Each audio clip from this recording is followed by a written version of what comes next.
Hola, marhaba, good morning, bonjour, and ni hao.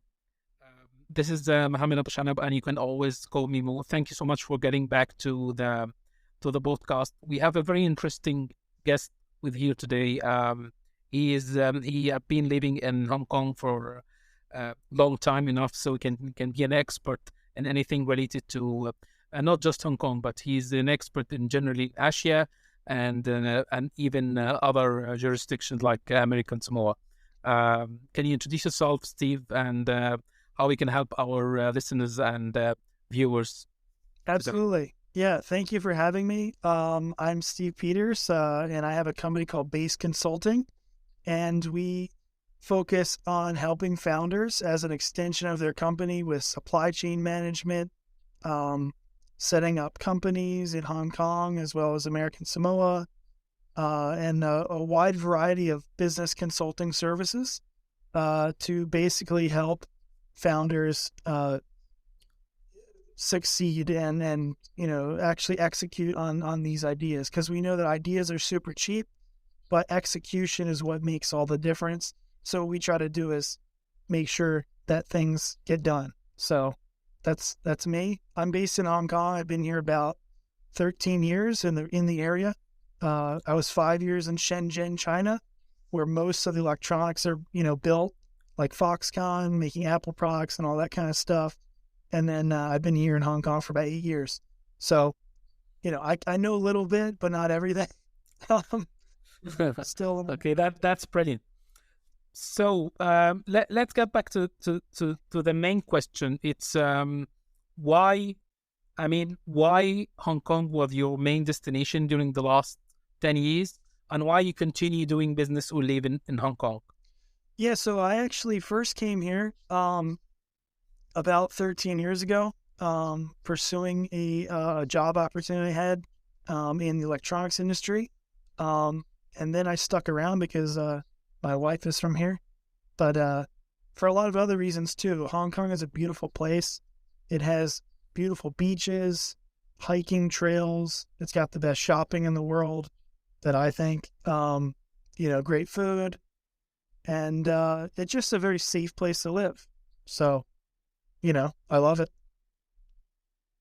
Brilliant, brilliant. There's many reasons to be there actually. So if you just find an entrepreneur from the US or UK or the EU in general, and he would like to get into the Asian market, and he have this idea about I'm going into the Asian market, so I think I'll base myself in Singapore or Dubai, and he thinking about Hong Kong. What kind of advice you can give to him, where you are the expert of Hong Kong, you actually live there, and you have seen how it's developed during the last 10 of years? Yeah, I mean, Hong Kong has definitely some unique attributes. You're very close to China. So in terms of just trade, in terms of like road transportation, it's a lot closer. Um, and, it has a lot of different kind of tax benefits. For example, there's no capital gains tax here. So it's pretty crypto friendly, which is interesting to a lot of people that I talk to. Um, and corporate taxes 8.25%, under 2 million Hong Kong dollars. So that's about uh you know 250,000 US or so, something like that. Yeah, That's my, good. um Yeah. but yeah. So we can say that, so it's have a proximity to access Chinese market, or you can say Asian market in general. Yeah. It's a very tax efficient compared to other jurisdictions. Yes. And from my experience, I think it's very cost effective compared to Singapore. Singapore is much more Much more expensive on the cost other effective. expensive side. Yeah, absolutely. Yes, Singapore is yes. definitely the main competitor in this area of the world.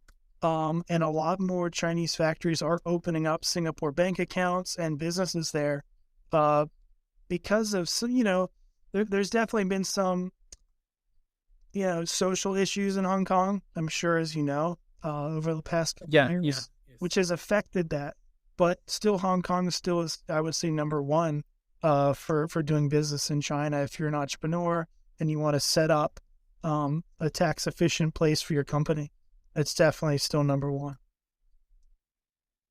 I mean, can't agree more. It's like my comment about the social change or things happening in Hong Kong in general. It's like when people, I mean, when any political things happen in any country, there's people who doesn't like the change, so they leave, and there are others who come. So it's like this is happening almost anywhere. It's like in the UK and Brexit. It's like in different places in Europe and the Middle East. Whatever there's like change, you will have millions of people are leaving or solvent, and then others who can see the opportunity and they try to make it change. So it's like I see myself. This is an opportunity. This is not something that I need to leave this place. It's not possible for anyone. I have a very interesting question about Hong Kong. You have seen the world is getting into, you can say we are now on the end of globalization, or just one world, one market. I see myself that the world going into two entities or two different markets, like back in the 1950s. So if anyone from the US or Canada, or we can say normally the West countries, and he would like to set up a shop in Hong Kong, what kind of, you can say, the first question that always people ask, can I do it 100% remotely? Do I need to hire someone locally to manage my company or my business on my behalf? Or can I still manage everything from overseas? Yeah, so Hong Kong, you can definitely manage everything from overseas, although you do need to show up to set up your bank account. Now, there are sometimes ways to get around that, but typically you do need to come and set up a bank account, because it's very easy to set up a company here. It's a little bit more difficult to set up a bank account. They require some information, which is pretty typical. But at the same time, it's that's kind of the harder process of this. But we have a great partner with zip.com. That's 4 Z's, zip.com, and they do a great job at basically ensuring that you get that bank account set up properly. So okay, so you can do everything remotely. Yes. Only the bank account, you have to be there. Yeah, physically here. Yeah, and I know that there are some loopholes to that. If you're able to, prove, maybe you can't travel or something like that. There's always like kind of a way. But yeah, typically you need to be here. But it's a nice place to visit, anyway. So okay, it's well worth it. Okay, that's very interesting to know. What about that if someone already having, you can say that he already having a company, especially in high tax jurisdictions like the UK or normally other countries like Germany or you can say France or similar West Europe, where they pay, it could be up to 50%. And they ask, if I set up a company in Hong Kong, do I be able to get a residency, or I consider myself tax resident in Hong Kong, or this is something not normally happen? Yeah, so there's a process that you can go through. And it usually takes, it can take 1 to 2 years to set this up. But basically the basic structure is you have to have 2 full-time employees in Hong Kong, and they need to be using what's called MPF, which is their subsidized by the government kind of retirement plan. And so, you have to put in a certain amount each month as a company owner into their account. And after a certain period of time, once you've reached all, you've ticked all the boxes, you can get permanent residency. And along with permanent residency are a ton of different benefits that are not, applicable to non-permanent residents. But typically if you live here, there's another way you can get residency here, and that's through marriage. And so if you live here for 7 years or more, you can get permanent residency through that as well. So. And when you mention marriage, I mean the other partner that you would be married have to be Chinese or Hong Kong's or Hong Kong. Hong Kong citizen. But there's also another way to get it by just being here for 7 years. I don't know all the details about how to do that. But if you're able to, if you've been working here for 7 years, you can apply for it. That's my understanding.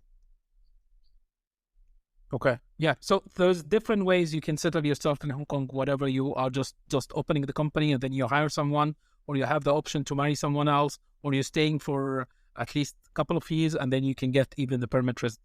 Right. Right. Exactly. Okay. Yes. Yes. Okay. That's great.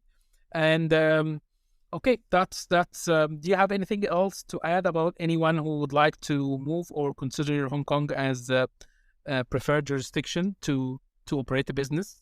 So I've been here a long time, and one of the things that's really stuck out to me after traveling to other countries is the fact that it's a very safe place.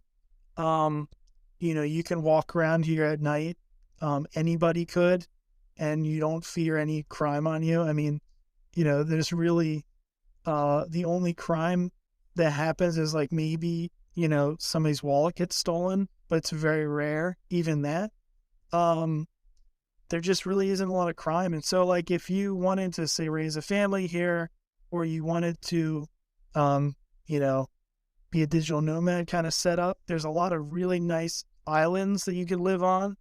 There's quite a few island communities that have expat communities. It's just like a really comfortable place. The cost of living in terms of is comparable to a lot of, comparing to other like Southeast countries like the Philippines, it's definitely more expensive, Thailand, all that. But in terms of safety, and what you get for that cost, it's a really well-rounded kind of setup. You have great beaches, great hiking, you have shopping, great restaurants. You're very close to everybody. All these other countries, like Philippines is an hour away, Taiwan. Everything's pretty close. So it's a really nice hub for doing business in ASEAN countries, hopping around, or just going for a weekend trip in Taipei, Taiwan, and coming back on Sunday night. Like it's a great hub. But safety is like really a key thing here. You do pay for housing. Housing's relatively small. It's like kind of like maybe New York prices. Not as expensive as Singapore typically, but other than that, it's a pretty nice place. Wow, that's amazing to know. It's like what I can say from what you're saying. It's you can use Hong Kong as a hub base to access other similar locations in Asia, whatever it's Philippines, Taiwan, Macau, or even China. You will have like centralized location. I've been to Hong Kong, but just a very couple of days, almost 10 years ago. So I think the airport now is much bigger. And, Yeah. it's very well connected compared to 10 years ago. Definitely. And so that's very you can say very helpful information. So if anyone would like to get in touch with you directly, whatever he would like to set up a company or get a personal advice how people can find you online. Yeah, so they can just go to basedconsulting.co. It's based, BASED, consulting spelled out, .co. And that's where I am. Okay, perfectly. We will leave also the your full contact details on the description for this video or podcast, whatever you are watching us. And also we have another episode where Steve will explain more about a very exotic location. You have like a kind of semi-exclusive access, which is called the American Samoa. And if you can just give like a teaser about the next episode about American Samoa, that would be very interesting to our listeners and viewers. Yeah, so American Samoa is in the middle of the ocean. And it's very hard to get to, but it offers a ton of tax benefits, especially if you're a U.S. citizen. But also non-U.S. citizens can definitely benefit from it. And I can tell you all about it in our next episode. Okay, before we go, it's like, there's Netflix show about Better Call Saul. Yes. And the lawyer, Jamie, is happy his t-shirt about he have a law degree from American Samoa. Actually, I've Googled this place, but they have a university, but they don't have a law school, which is it's very interesting. Yeah, very interesting. Yeah. Okay, so next episode would be with Steve about everything about American Samoa, to register company, how to be tax efficient, whatever you're U.S. citizen or non-U.S. citizen, how you can structure your business. And also we'll have a comparison between Hong Kong and American Samoa. Thanks so much for being with us, Steve, and appreciate all the insights. It's very helpful. Thanks for having me, Mel. Appreciate it. It's my pleasure. And I will stay global, my friends. Bye-bye.